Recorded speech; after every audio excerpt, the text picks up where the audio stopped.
The metal door slammed shut with a sound that echoed through every corner of the block. Clang. Inside, chaos erupted. A dozen inmates shouted as two men wrestled on the grimy floor of the cafeteria, trays flying, food splattering everywhere. Guards rushed in, shouting a "Get down! Get down!" But no one listened. In that moment, it wasn't a prison anymore, it was a war zone. Blood mixed with cold mashed potatoes on the floor. One man clutched his neck, gasping, while the other, his face swollen and wild, screamed words no one could understand. This wasn't just another fight, this was a message. A message from the prison's most feared gang, the Brotherhood. And right in the middle of it all, was a man who didn't belong there. His name? Marcus Reed. A first-time offender. A man who thought he was tough, until he stepped inside Red River Correctional Facility, one of the most dangerous prisons in America. So, how did a regular guy from Chicago end up in the middle of a prison war that would change his life forever? Let's rewind. The new fish. Marcus Reed had never been in serious trouble before. Sure, he'd made bad choices, some petty theft, some wrong friends, but when he got caught driving a stolen car during a late-night joyride, the judge decided to make an example of him. 6 years in state prison. Red River Correctional. When the bus first rolled up to the gates, Marcus saw the high fences topped with razor wire glinting in the sunlight. The place looked less like a correctional facility and more like a battlefield fortress. Inside, the noise hit him first. Metal doors slamming. Inmates yelling from every direction. Guards barking orders like drill sergeants. The air smelled of sweat, bleach, and fear. "Keep your head down and your mouth shut," the guard whispered as Marcus was led to his cell. But that was easier said than done. His new cellmate, a tall, tattooed man with cold blue eyes, barely looked up from his bunk. His name was Dale "Bones" McCarthy, a lifer serving time for armed robbery and murder. "Welcome to Red River," Bones said without smiling. "You either stand your ground, or you end up in the slop." Marcus didn't know what that meant then. But soon, he would. Days turned into weeks.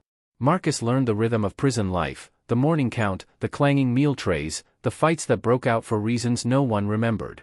He tried to keep quiet, stay out of trouble, and just do his time. But in Red River, no one stays invisible for long. One afternoon, while working in the kitchen, Marcus accidentally bumped into a member of the Brotherhood, a muscular man named Vince "the Ox" Harper. The Ox turned, eyes narrowing. "You spill my milk, boy?" Marcus froze. I didn't mean." Before he could finish, the tray slammed into his chest, knocking him backward. The entire kitchen went silent. Every inmate turned to watch.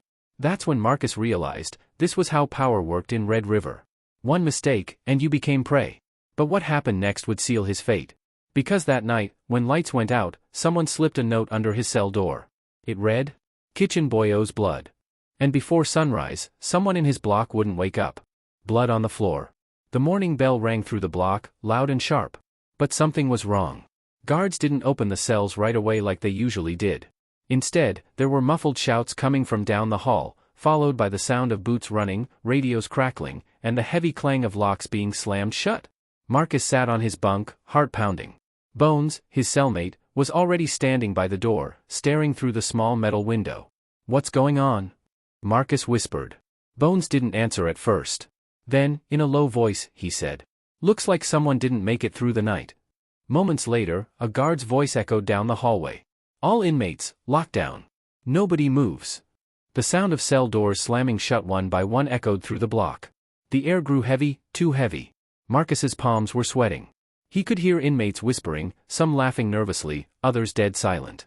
When the guards finally passed by, dragging a stretcher, Marcus caught a glimpse through the small window. A body covered in a white sheet. Blood dripping from the corner. It was Vince "the Ox" Harper. Marcus felt his stomach twist. That was the man who attacked him in the kitchen just yesterday. Now, he was dead. The investigation started fast. Guards were angry, moving cell to cell, searching everything, mattresses, lockers, even inside the toilets. Rumors spread faster than fire. Some said the Ox had been stabbed in his sleep. Others said it was payback from a rival gang. But one thing was clear, someone wanted to send a message. And for some reason, everyone kept looking at Marcus. At lunch, he could feel eyes burning into him. Conversations went quiet when he walked by. Even Bones started acting different, quieter, watchful. That night, Marcus couldn't sleep. Every sound, every footstep, every whisper, made him jump. Then, around midnight, a shadow appeared outside his cell. A small piece of folded paper slid under the door again. Marcus hesitated before picking it up. The handwriting was rough, hurried. It said. We saw what you did. You're next. By morning, Marcus could barely think straight. He tried to tell a guard he was being threatened, but the guard just laughed. You think you're special? Welcome to Red River, kid. At lunch, things took a darker turn. While Marcus was eating, another inmate, a quiet guy named Reggie, who worked kitchen duty with him, sat across from him, eyes darting nervously around. He leaned in close and whispered. You didn't do it, but they think you did. Marcus frowned. What do you mean? Reggie's voice trembled. The Brotherhood thinks you killed the ox. They're coming for you, man. You need protection. Marcus's heart sank. Protection from who? Reggie nodded toward the far end of the cafeteria, where a group of massive men sat staring straight at him. Their leader, Warden, a tall, scarred man with a snake tattoo curling up his neck, locked eyes with Marcus and smiled. It wasn't a friendly smile. The kind of smile that said, you're already dead. Marcus knew then, if he didn't find a way to survive, Red River would eat him alive. And that night, when the lights went out again, someone slipped a third note under his door. This one was shorter. Tomorrow. Shower block. Marcus stared at the note, his hands shaking. Bones sat up from his bunk, eyes glowing in the darkness. He said just one thing. Kid, you better be ready. The shower block. The next morning, Marcus woke up before dawn. He hadn't slept. His mind replayed those 3 words over and over, tomorrow. Shower block. He could hear the buzz of the lights flickering on, guards yelling, count time, down the tier. The air was thick with tension, like everyone could feel something bad was about to happen. Bones was already up, lacing his boots slowly. He didn't say much, he didn't need to. When he finally spoke, his voice was calm, but cold. You've got 2 choices, kid. You fight, or you fall. Marcus swallowed hard. What if I try to talk to them? Tell them I didn't. Bones cut him off. They don't care what you say. Red River doesn't do talking. It's blood for blood. When the guards called for morning showers, Marcus felt his stomach twist into knots. His hands were shaking as he grabbed his towel and soap, following the line of inmates down the narrow hallway. The shower block was like another world, loud, echoing, steam rising from the floor. There were no cameras inside, no guards paying close attention. It was the one place in Red River where anything could happen. Marcus stepped inside, his heart pounding so hard it hurt. He glanced around, and saw them. 3 men standing near the back, blocking the exit. One of them was Warden, the Brotherhood leader, his snake tattoo glistening in the steam. He smiled that same cold smile. Well, the kitchen boy finally showed up. Marcus didn't move. His feet felt frozen. Listen, he tried to say, voice trembling, I didn't kill the ox. But before he could finish, one of the men shoved him hard against the tiles. His head slammed back, stars flashing in his vision. The second man swung a bar of soap wrapped in a sock, it cracked against Marcus's ribs. He gasped, pain shooting through his side. Warden stepped closer, pulling a shiv from his waistband, a sharpened piece of metal glinting under the fluorescent light. This is Red River justice, he said. You spill one of ours, we spill you. Marcus's heart raced. The steam made it hard to see, hard to breathe. He stumbled backward, his hand slipping on the wet floor. And then, suddenly, a voice thundered from behind them. Enough. It was Bones. He'd come into the shower block, fists clenched, eyes burning. Back off, Warden, Bones growled. The kid's with me. For a moment, no one moved. The Brotherhood members looked at each other, uncertain. Everyone knew Bones's reputation, even the toughest men gave him space. Warden sneered. You protecting this rookie now? He's dead weight. Bones stepped closer, nose to nose with him. You'll have to go through me first. The air went still. The dripping of the showers was the only sound. Then, with a low growl, Warden backed away, motioning for his men to leave. This ain't over, he hissed. You can't protect him forever. They left, their footsteps echoing down the corridor. Marcus sank to the floor, breathing hard. His ribs ached, his face stung. Bones reached down and helped him up. You just made enemies you can't run from, Bones said quietly. But now, you've got me. Marcus didn't know whether to feel relieved or terrified. Because in Red River, protection always came with a price. That night, as he lay on his bunk, bruised and sore, Marcus heard whispers drifting through the block, rumors that the Brotherhood was planning something big. Something that would shake the entire prison. And deep down, he knew, whatever was coming next, he was already part of it. The Riot whispers. The next few days were eerily quiet inside Red River. Too quiet. In a place where shouting, clanging, and chaos were part of every minute, silence was never a good sign. It meant something was building, like pressure before an explosion. Marcus could feel it. Everyone could. Inmates spoke in low whispers, glancing over their shoulders. Guards seemed more tense than usual, gripping their batons tighter, eyes darting across the tiers. At breakfast, Reggie slid onto the bench beside Marcus, his voice barely above a whisper. "You heard what's going down?" Marcus frowned. "No." "What?" Reggie leaned closer. "They're planning a riot. Full-blown. Word is, the Brotherhood's gonna start it during yard time tomorrow. They want to take the whole East Block." Marcus froze mid-bite. "A riot? Why?" Reggie shrugged nervously. "Power. Control. Retaliation for the Ox. They think the guards covered up who really did it." Marcus's mind raced. A riot meant violence. Death. And if the Brotherhood still believed he was part of the Ox's death, he'd be one of the first targets. He looked over at Bones, who sat across the table, eating calmly like nothing was wrong. Marcus whispered, "Is it true?" Bones didn't look up. "It's Red River. Riots are just storms waiting for the right spark." That night, Marcus couldn't sleep. Every creak of the cell door, every distant shout made his chest tighten. The air felt heavy, thick with tension and sweat. He turned to Bones. "If a riot breaks out, what do we do?" Bones stared at the ceiling, voice low and steady. "We survive. Stick close to me, keep your head down, and when it starts, move fast." Marcus nodded slowly, but his stomach churned. He'd never been in a riot. He'd seen them on TV, prisoners throwing furniture, setting fires, guards in riot gear, but this was different. This was real. And he was trapped right in the middle of it. The next morning came too soon. The cell doors slid open with a hiss. Guards shouted, "Yard time!" Marcus followed the flow of inmates through the metal gates, the sun hitting his face for the first time in days.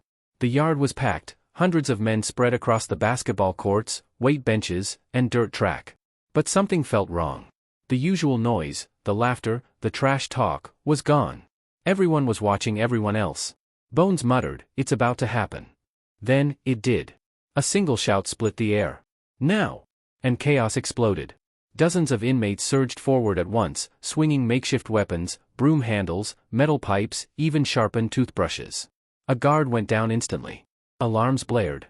Tear gas filled the air. Marcus and Bones ducked behind a concrete bench as smoke spread across the yard. People were screaming, fighting, running in every direction.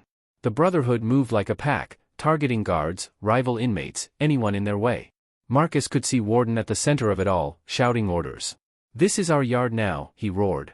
Marcus's heart raced. He covered his face from the gas, coughing. "Bones, we gotta get out of here." But before they could move, a guard shouted from a tower. "Gun down! Gun down!" And then came the crack of a rifle. A bullet hit the dirt just feet away from Marcus, spraying dust into his face. Another inmate went down screaming. The riot was turning into a massacre. Bones grabbed Marcus by the arm. "Inside! Move!" They ran, ducking behind a wall, the sound of boots, gunfire, and chaos echoing all around them. Marcus's ears rang. His chest burned. He could barely breathe. When they finally reached a side corridor, they stopped to catch their breath, but before Marcus could speak, a shadow moved behind them. A familiar voice hissed in the dark. "Told you, kid, couldn't protect you forever." It was Warden. Blood on his hands, rage in his eyes, and a shiv gleaming in his grip. Marcus froze. Bones stepped forward, fists ready. The riot still raged outside, but here, it was just the three of them. And one of them wasn't leaving that hallway alive. The hallway showdown. The lights flickered in the narrow hallway. Smoke from the riot drifted in through the vents, mixing with the smell of blood and sweat. Marcus's back was against the cold concrete wall, his heart pounding like it was trying to escape his chest. Warden stood in front of them, shirt torn, face streaked with blood, eyes wild. The shiv in his hand gleamed under the buzzing fluorescent light. Bones stepped forward slowly, his massive frame blocking Marcus from view. "Walk away, Warden," he said, voice low and steady. "It's over." Warden smirked, taking a step closer. "Over? You think this ends because a few guards fired warning shots?" He wiped blood from his lip, laughing under his breath. "Nah. This ends when I carve that snitch and every fool who stands with him." Marcus's throat went dry. "I'm not a snitch." "Shut up!" Warden barked, slamming his fist against the wall. "The Ox was my brother. You think I don't know who set him up? You think I don't know why he died?" Bones's muscles tensed. "You're blaming the wrong man." Warden pointed the shiv straight at Bones. "Then maybe you can join him." He lunged. The hallway exploded into motion. Bones caught Warden's arm mid-swing, the two of them crashing against the wall. The sound of their struggle echoed down the corridor, fists pounding flesh, boots scraping against concrete. Marcus froze for a second, then instinct kicked in. He looked around desperately and spotted a broken broom handle on the ground. He grabbed it. Bones grunted as Warden's elbow slammed into his ribs. The shiv sliced across his arm, a deep, red line. Bones roared, slamming Warden into the wall, but Warden twisted free, snarling like an animal. He turned toward Marcus. You started this. Warden charged. Marcus swung the broom handle with everything he had. It cracked against Warden's shoulder, knocking him sideways. But Warden didn't go down. He came back harder, driving Marcus into the wall, the shiv raised high. Marcus grabbed his wrist, struggling, the blade inches from his face. His arms burned. He could smell Warden's sweat, his breath, his rage. Then, Bones lunged from behind. He wrapped his arm around Warden's neck, dragging him backward with brute force. The shiv clattered to the floor. For a few seconds, all Marcus could hear was the sound of Warden choking, gasping, fighting for air. Then, silence. Warden collapsed. Unconscious, or worse. Bones stood over him, chest heaving, blood dripping from his arm. He looked at Marcus. You good? Marcus nodded shakily. I think so. Bones knelt, grabbed the shiv, and tossed it down the hall. We need to move. Guards will be sweeping through any minute. But before they could go, a loud boom echoed from the far end of the corridor. Smoke and fire burst through the doorway. The riot had spread to the interior blocks. The prison was now completely out of control. Sirens wailed. The sprinklers went off, soaking everything in cold water. Bones grabbed Marcus by the collar. This is our only chance. If we don't get to the maintenance tunnel before lockdown. A gunshot cut him off. Bones froze, eyes wide. He stumbled backward, hand clutching his chest. Blood began to spread across his shirt. Marcus screamed, catching him before he fell. Bones! No, no, no! Down the hallway, a guard stood with his rifle raised, shouting. Get on the ground! Now! Marcus didn't move. He couldn't. Bones's breathing was shallow, his eyes starting to fade. Kid, Bones whispered, gripping Marcus's arm. Listen to me. Don't die here. You hear me? Find a way out. Then his hand went limp. Marcus froze, water dripping down his face, smoke filling the hall, guards shouting as chaos roared all around. His protector was gone. And now, he was truly alone, trapped inside one of America's most dangerous prisons, with the Brotherhood still out for blood. Solitary shadows. The riot was over, at least, that's what the guards said. But inside Red River, nothing ever truly ended. The next thing Marcus remembered was being slammed face-first into the concrete, wrists cuffed behind his back, the world spinning from smoke and panic. His throat burned from tear gas, and Bones's blood was still on his hands. The guards didn't ask questions. They didn't care who started it or who tried to stop it. To them, everyone was guilty. And that's how Marcus found himself thrown into solitary confinement, the hole. His cell was no bigger than a closet. A concrete slab for a bed, a tiny metal sink, and a single flickering light that never went off. No sound. No window. No way to tell day from night. Just time. Endless time. At first, Marcus tried to keep calm, counting cracks on the wall, whispering to himself, praying quietly under his breath. But after days, maybe weeks, his mind started to slip. He kept seeing Bones's face. Hearing the gunshot. Smelling the smoke from the riot. And every night, the same question haunted him, why did the ox really die? One afternoon, or maybe it was night, he couldn't tell, the metal slot in his door opened with a loud clank. A guard's voice muttered, "Mail." Marcus frowned. Mail? No one sent him anything. He picked up the folded piece of paper that slid through. No name, no return address. Just 5 words, written in messy ink. You were never the target. Marcus's pulse quickened. He read it again, trying to make sense of it. Before he could think more, the slot opened again. A different voice this time, low, raspy. You're not as alone as you think, kid. Marcus froze. He stepped closer to the door. Who are you? No answer. Just the sound of footsteps fading down the hall. Hours later, or maybe the next day, the cell door creaked open. Read, a guard said gruffly. Let's go. Warden wants a word. Marcus blinked against the harsh light of the corridor as they cuffed him and led him out. The guard's grip was tight, his face unreadable. When they reached the office, Marcus froze again. Sitting across from the prison warden was Reggie, the same inmate who had warned him about the riot. Only now, Reggie was wearing a clean uniform and had a folder open in front of him. What's going on? Marcus asked, voice shaking. The prison warden leaned back in his chair. Seems your friend Reggie here has something to tell you. Reggie sighed, rubbing the back of his neck. Marcus, you were never supposed to get dragged into this. The ox wasn't killed because of you. Marcus frowned. Then why? Who did it? Reggie hesitated. It was an inside hit. Someone higher up wanted the ox gone. He was running a side deal with one of the guards, smuggling in contraband. Word got out, and the Brotherhood blamed you because you were new. Easy target. Marcus's stomach dropped. So all this, Bones, the riot, everything, was because of a setup? Reggie nodded. Yeah. And whoever's behind it, they're still here. The warden slammed the folder shut. That's enough for now. Reed, you're being transferred back to general population. Try to keep your head down this time. But as Marcus was led out of the room, he caught Reggie's eyes one last time. The look wasn't guilt, it was fear. Something was still wrong. Back in the main block, the atmosphere was different. The prison was on edge, walls still scarred from fires, whispers spreading about who'd snitched during the riot. And that night, when Marcus returned to his new cell, a folded piece of paper was waiting on his bunk. It said, "They know you talked to the warden." Marcus's blood ran cold. He tore the note up, but the message was clear: someone was watching him. Someone wanted him gone. And this time, not even Bones could save him. Inside the snake's den. The next morning, Marcus woke to the sound of chains clanging down the hallway and guards shouting orders. Red River was back in lockdown, but this time, it wasn't because of a riot. Someone had been found dead. Word spread fast. It was a guard, the same one who'd escorted Marcus to the warden's office the day before. Stabbed in the laundry room. The Brotherhood's way of sending a message. Marcus sat on his bunk, staring at the wall. The pieces were falling into place, but none of it made sense. If the Ox's death was a setup, and the Brotherhood wasn't behind it, then who was? And why did it feel like every time he got close to an answer, someone ended up dead? That afternoon, during work duty in the laundry block, Marcus got his next clue. A folded note was tucked into one of the clean uniforms. It wasn't written by an inmate this time, the handwriting was neat, sharp, deliberate. It read, "Meet me in the chapel tonight. Come alone. Don't tell anyone." Marcus's pulse raced. It could be a trap, maybe the Brotherhood trying to lure him out. But deep down, something told him he had to go. He needed the truth. When night came, Marcus slipped out of his cell quietly. The guards were distracted, moving in and out of the corridors trying to calm the restless inmates.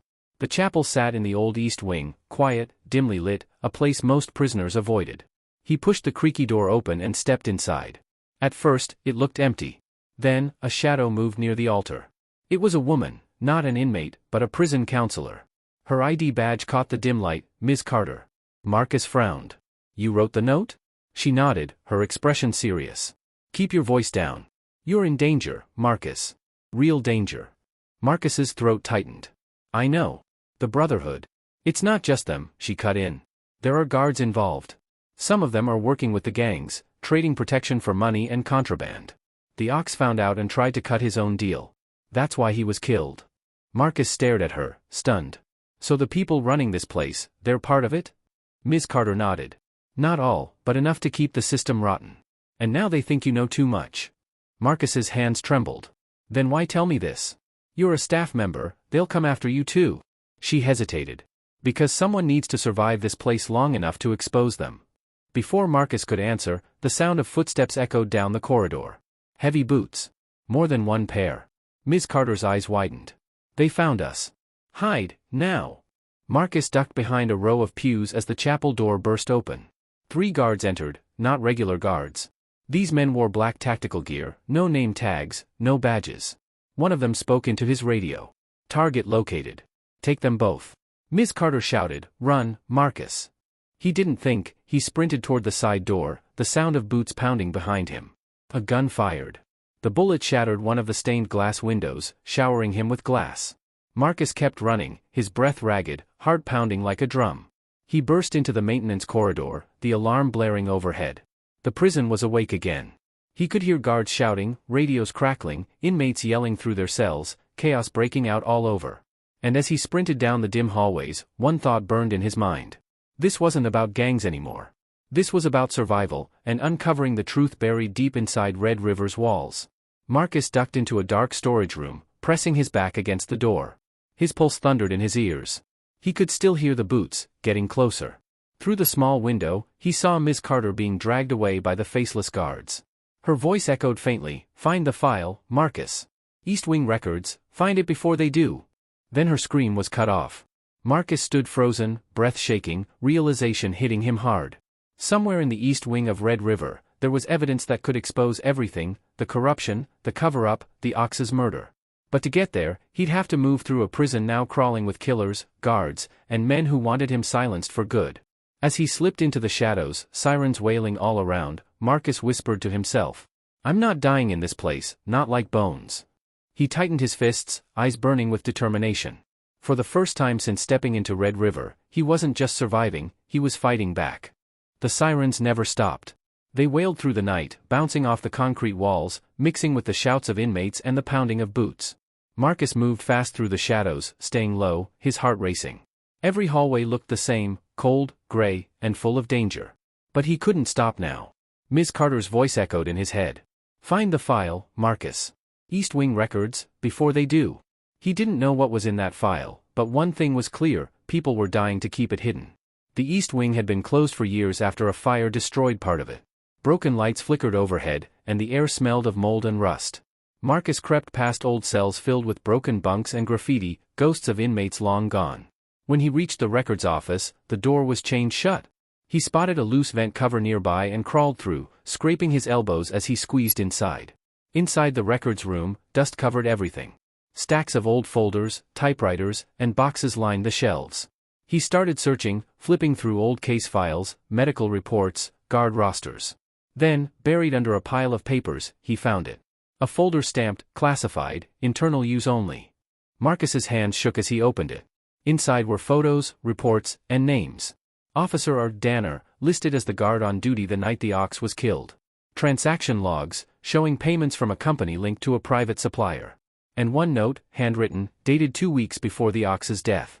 "Remove Harper before the audit. He knows about the shipments." Marcus froze. "The Ox didn't die because of a gang fight," he whispered. "He died because he found out about their smuggling ring." He flipped the next page, and that's when his heart stopped. There was a photo clipped to the report. A security camera still. It showed Ms. Carter standing beside the same guard who'd been listed as on duty. And below it, a signature. C. Carter. His stomach dropped. She wasn't just a counselor, she was part of it. Before he could think, a loud crash echoed behind him. The door burst open. 2 guards stormed in, tactical gear, masks, rifles raised. "Hands up, Reed," one of them shouted. Marcus bolted for the vent, clutching the folder. A shot rang out, metal sparked beside him as the bullet hit the vent frame. He crawled fast, heart hammering, air filled with smoke and dust. One guard shouted, "He's got it. Don't let him out of the wing." Marcus dropped down into a dark hallway, hitting the floor hard. His arm ached, but he didn't stop. He stuffed the folder inside his shirt and ran. He didn't make it far before he ran into someone. A shadow stepped out of the darkness, face half lit by a broken light. It was Warden, the Brotherhood leader. Alive. Barely, his face covered in scars, his left arm bandaged. Marcus froze. "You're supposed to be dead?" Warden smirked. "They tried. But I don't die easy." He looked at the folder sticking out of Marcus's shirt and nodded. "So, you finally found it." Marcus's voice shook. "You knew?" "I knew enough," Warden said. "The guards, the drugs, the fake lockdowns, it's all a business. The Ox found out and paid for it. Now you're next unless you hand that file over." Marcus stepped back. "I can't. It's proof." Warden chuckled darkly. "Proof means nothing in here, kid. The moment you give it to anyone, it disappears, and so do you." Marcus shook his head. "Then I'll take it to the press. Someone outside will listen." Warden's smile faded. "You really don't get it. The people behind this, they own the system. Judges, wardens, cops, all of them." He took a step closer, eyes cold. "There's no justice in Red River. There's just survival." Before Marcus could answer, the intercom crackled overhead. "All units, East Wing breach. Suspect Reed located, lethal force authorized." Marcus's blood turned to ice. Warden gave him one last look, and then shoved him toward the old stairwell. "Go, kid. If you die, the truth dies with you." Marcus hesitated. "Why are you helping me?" Warden smirked weakly. "Because the Ox was my brother, and you didn't kill him." Then he turned toward the approaching footsteps, pulling a shiv from his boot. "Now move." Marcus ran. Behind him, he heard shouting, then gunfire. He didn't look back. He burst through a maintenance door and into the freezing night air. The sirens were deafening, the prison yard lit up like daylight. Guards swarmed everywhere. He ducked behind a dumpster, clutching the file to his chest, gasping for air. In the distance, smoke rose from the East Wing, and Marcus knew someone hadn't made it out. But he did. For now. As he stared through the razor wire, one thought burned in his mind. He had the proof. But escaping Red River, that would be the real fight. The escape. The floodlights swept across the yard like the eyes of a hunter. Marcus crouched behind the dumpster, clutching the folder so tight it felt like part of him. Every muscle in his body screamed for rest, but rest meant capture. Somewhere behind him, the east wing burned. Smoke curled up into the night sky, black and heavy. The gunfire had stopped. And Marcus knew what that meant. Warden was gone. He took one deep breath and moved.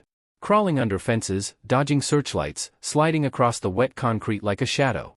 He reached the back perimeter fence, 30 feet tall, wrapped in razor wire. The only thing between him and freedom. The only thing between him and death. He pulled a small screwdriver from his pocket, a tool he'd stolen from the workshop weeks ago, and began loosening the bolts on a maintenance panel. Every turn of the screw echoed like thunder. Come on, he whispered. Then, click. The panel gave way, revealing a narrow drainage tunnel. Marcus squeezed inside, dragging the folder with him. The stench was unbearable, rot, sewage, old rainwater, but it was freedom. He crawled for what felt like hours until, finally, a faint light appeared ahead. He pushed the grate open and climbed out into the woods beyond Red River Prison. For the first time in years, he breathed clean air. Cold, sharp, alive. The truth beyond the walls. 3 days later. A small motel off an empty highway. Marcus sat on the edge of the bed, staring at the folder spread open before him. Pages of evidence, names, dates, bank transfers. Proof that the same guards who ran Red River were working for a private company smuggling weapons and drugs through the prison system. And at the center of it all? Ms. Carter. He'd spent the last 3 days hiding, using a prepaid phone to contact every journalist he could find. But none of them called back. Some said it was too dangerous. Others said nothing at all. Then, that night, a message appeared on his phone. No number. No name. Just 4 words. We know where you are. The phone buzzed again, a photo appeared. It was of the motel sign, taken from across the street. Marcus's heart dropped. He grabbed the folder, shoved it in a backpack, and ran out the back door. Rain poured down as headlights turned the corner behind him. He ran across the highway, into the darkness, into nowhere. And as he vanished into the night, a single thought echoed in his mind. The truth can't die here. Beyond the myths, into the slop. Red River Prison was shut down 2 months later. Official reports claimed structural failure caused the East Wing fire. No mention of corruption. No mention of smuggling. Ms. Carter disappeared before investigators arrived. Her records vanished, just like the evidence Marcus risked everything to save. No one ever found him. Some say he escaped the country. Others claim he was caught and buried in an unmarked grave behind Red River's walls. But one thing is certain, a year later, anonymous documents exposing prison corruption across 5 states landed in the inboxes of major news outlets. Inside them was a single note, written in faded ink. For the Ox. Mr. And that's where the story ends, or maybe, where it really begins. Because in America's most dangerous prisons, truth doesn't live behind bars, it dies there. Buried beneath concrete, corruption, and silence. But every once in a while, someone like Marcus Reed breaks the cycle, not for freedom, but for justice. Beyond the myths. Into the slop. Where the truth is dirty, and the cost of telling it is everything.